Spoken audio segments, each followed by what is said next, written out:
44. Sanctification and History. Sanctification can be variously viewed, depending on one's presupposition. For a Neoplatonist, sanctification is the renunciation of material things for things spiritual, and it requires a progressive indifference to the world. For biblical faith, sanctification is the destruction of the power of sin and death over man and the world by means of the effectual calling of the regenerated man who, as a new creation, exercises righteousness, holiness, knowledge, and dominion over all things and brings all things into submission to God through Christ. The way of sanctification is the law of God. Too often, what is passed for the biblical doctrine has been, in fact, Neoplatonism. Neoplatonism can exist where the formal philosophical aspects of that faith are lacking. If the material world is neglected and undue emphasis given to spirituality without regard for the mundane requirements of the law. Thus, William Gurnall is regarded as a Puritan who remained in the Church of England. He was, however, close to the Cambridge Platonists, and while technically separate from them, was, in reality, a member of that school. His beautifully written The Christian in Complete Armour, 1665, is closer by far to the spirit of medieval monasticism than to the Reformation. From start to finish, the way of sanctification is essentially an inner struggle, so that we never see a redeemed man effectually in action, exercising dominion over the world, but an almost Manichaean man who, to his dying breath, is engaged in a bitter life and death struggle with the devil. Gurnall's text is Ephesians chapter 6, verses 11 to 20. St. Paul, in that epistle, as in all his letters, speaks very specifically of the relationship of man in marriage, man in society, man in the church, and much, much more. Gurnall's concern is more, quote-unquote, spiritual, and his use of St. Paul neglects the practicality and material relevance of the apostle. Gurnall emphasizes prayer and spiritual devotions with a medieval intensity.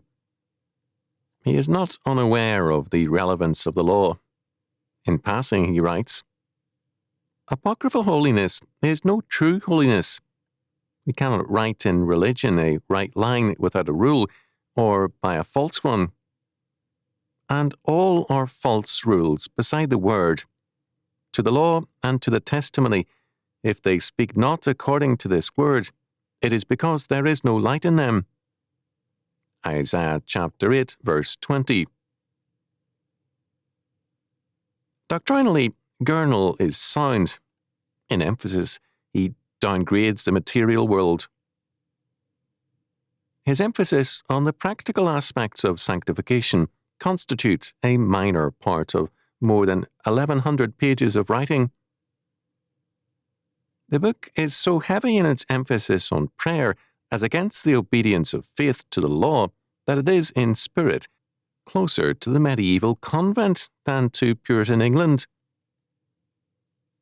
Of all the intense and practical battles of his day, Gurnall gives us no hint. Of the relevance to sanctification of a stand in terms of his times, Gurnall is oblivious. Like a true Neoplatonist, he rises above mundane matters.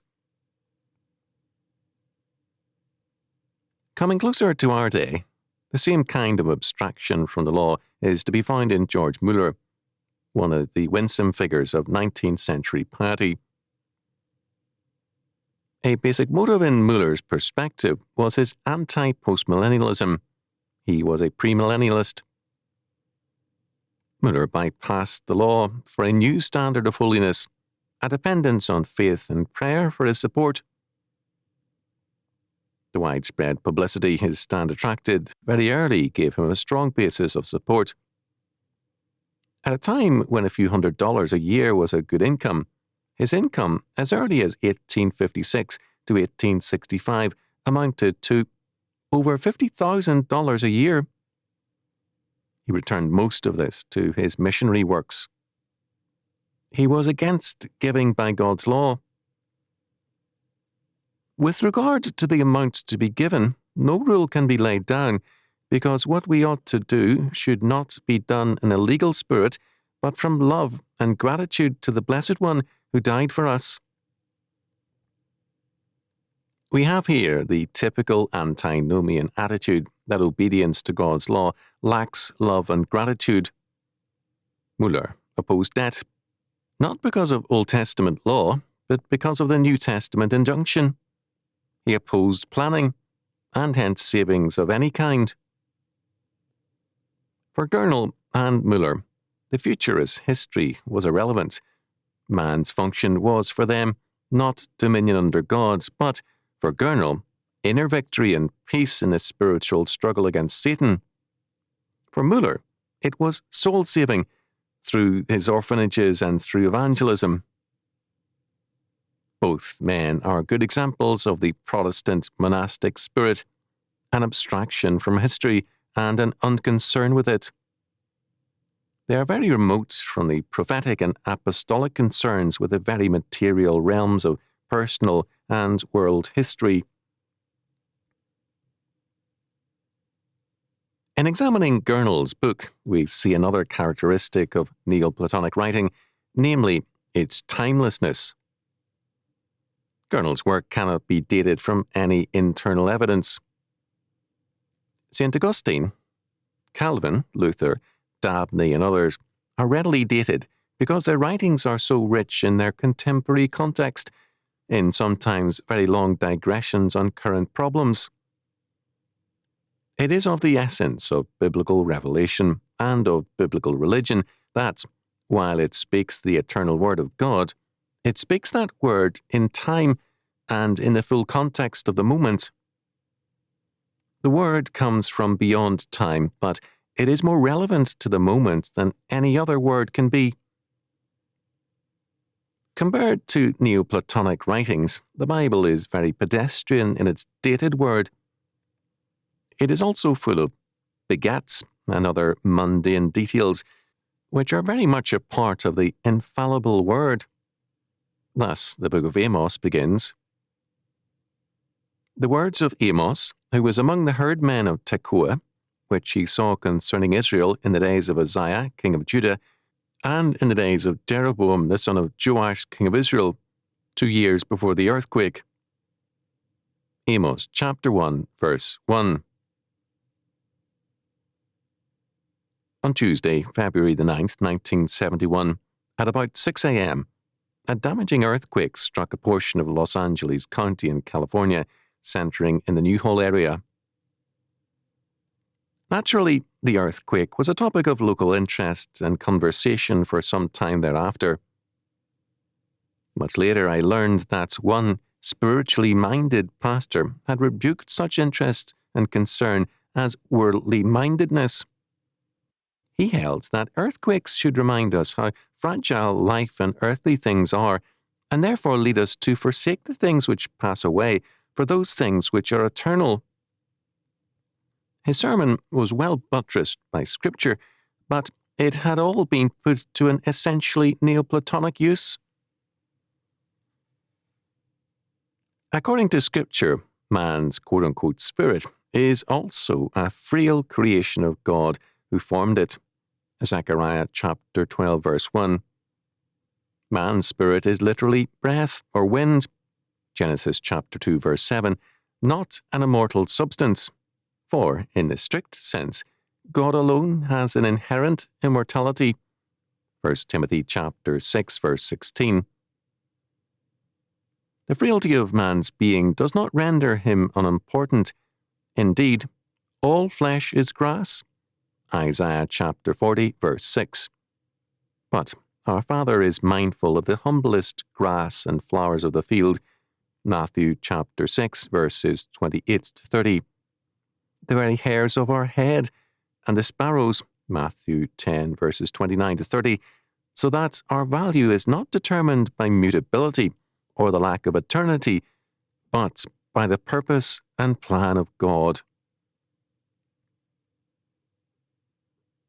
God dates his word through Amos by an earthquake because, as absolute Lord, the earthquake is a part of his purpose and culminates in good. Romans chapter 8, verse 28. Only if God is not the creator of all things can we eliminate from relevance an aspect of creation.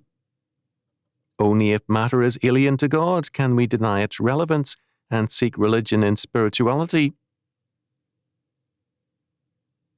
The word to Amos is a dated word, an historical word, with a particular relevance to the people who lived in the context of the reigns of two kings, one a reprobate, the other a somewhat good king. The word to Amos is relevant to us precisely because it is a dated word. God having made all things, his law abides as the constant word and factor in all things, yet fully relevant because it always speaks to a creation formed and totally governed by God's sovereign word. Of necessity, God's word is both eternal and dated. It is the word before creation, and it is the word at every moment most relevant to creation.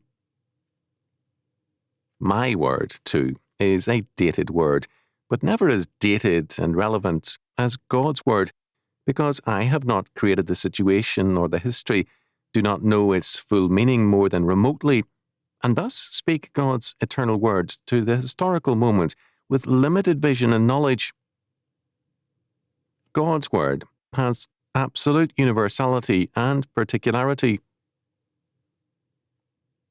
For this reason, God's law comes to history as grace and freedom for the redeemed, whereas it is judgment and death for the ungodly. For the regenerate, it signifies that God has given us his ordained means for governing history and exercising dominion therein.